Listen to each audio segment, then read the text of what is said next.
নেপালের শাসনভার এখন নেপালি সেনাবাহিনীদের হাতে। তো নেপালের সেনাবাহিনীরা ঘোষণা করলো সরকারদেরকে, যখন দেখলো পরিস্থিতি খুবই খারাপ, তখন তারা ঘোষণা করলো যে সরকারকে পতন হওয়ার জন্য বা তাদের পদত্যাগ করার জন্য। তো একের পর এক সরকার সেখানে পদত্যাগ করতে শুরু করলো। প্রথমে প্রধানমন্ত্রী পদত্যাগ করলেন, এরপরে রাষ্ট্রপতি পদত্যাগ করলেন।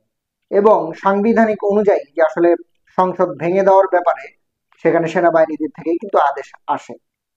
এবং এর পরপরেই কিন্তু সেনাবাহিনী সরাসরি নেপালের শাসনভার নিজেদের আয়ত্তে নিয়ে নেন, অর্থাৎ সামরিক শাসনের কথা বলা চলে আর কি। তো কথা হচ্ছে, সামরিক শাসন আসলে কতদিন চলবে? নেপালের সংবিধান অনুযায়ী সর্বোচ্চ ৩ মাস সেনাবাহিনীরা নিজেদের হাতে ক্ষমতা রাখতে পারবেন, এবং জরুরি প্রয়োজনে সর্বোচ্চ ৬ মাস এটাকে বর্ধিত করা যেতে পারে। কিন্তু কথা হচ্ছে, এরপরে নেপালের শাসনভার কে নিবেন বা নেপালের দায়িত্ব কে নিবেন? কারণ নেপালের যদি সরকার গঠন করা না হয়, তাহলে এই দেশটি চলবে কিভাবে, সেটাই একটা প্রশ্ন হয়ে দাঁড়ায়। এখন কথা হচ্ছে যে নেপালের পরবর্তী নতুন প্রধানমন্ত্রী কে হবেন। কারণ নেপালের প্রধানমন্ত্রীত্ব কিন্তু একটি নরবরের মতোই কথা। কারণ হচ্ছে, গত ১৭ বছরে ১৪ বার নেপালের সরকার পতন হয়েছে।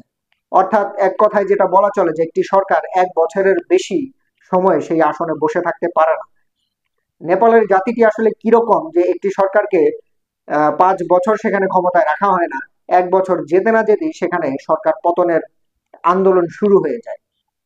তো সাম্প্রতিক সময়ে ওলি সরকারকে পতনের বিশেষ কারণ হচ্ছে যে সোশ্যাল মিডিয়াগুলোকে বন্ধ করে দেওয়া।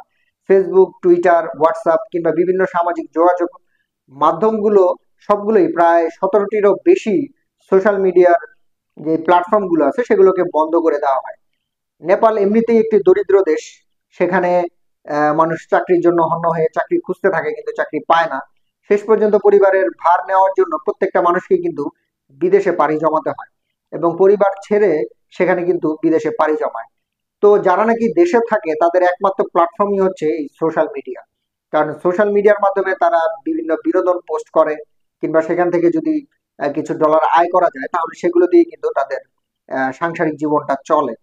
তো যখন নাকি এই সোশ্যাল মিডিয়াগুলোকে বন্ধ করে দেওয়া হলো, তখনই কিন্তু এই জেন জি জেনারেশন পুরোপুরিভাবে সরকার বিরোধী আন্দোলনে লিপ্ত হয়ে গেল।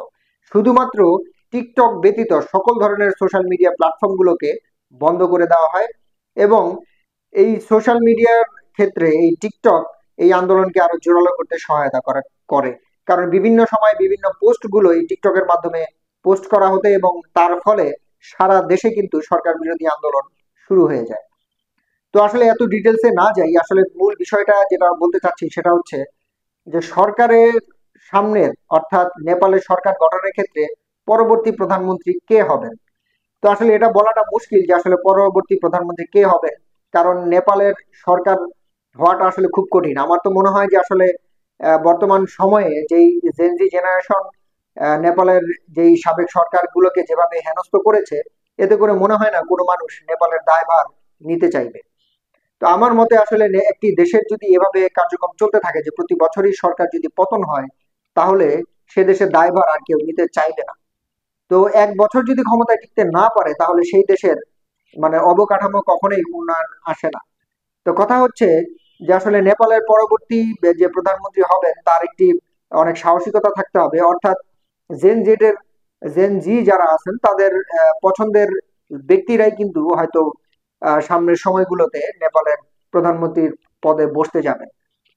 এখন কথা হচ্ছে যে আসলে এই ব্যক্তি, তাদের পছন্দের মধ্যে ব্যক্তিরা আসলে কারা?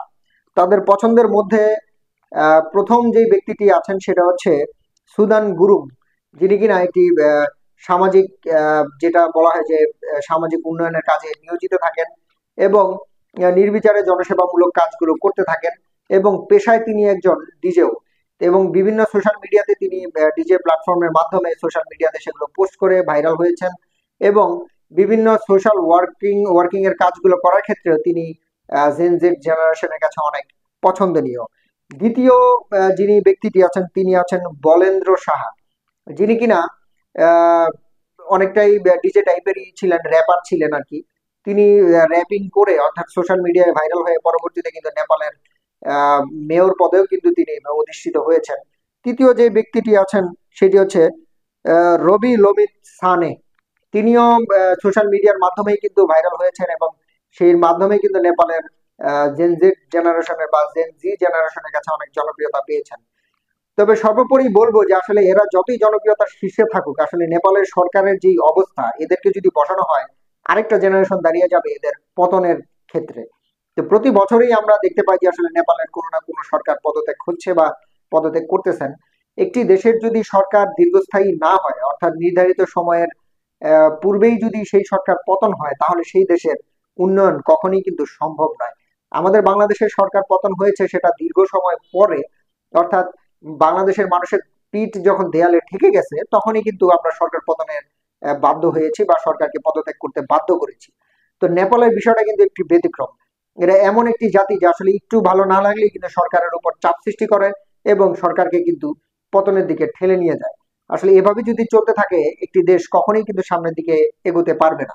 তো এখন পর্যন্ত নেপাল কিন্তু কোনোভাবেই সামনের দিকে বা একটি উন্নয়নশীল রাষ্ট্রে পরিণত হতে পারে নাই এবং দরিদ্র দেশের মধ্যেই রয়েছে।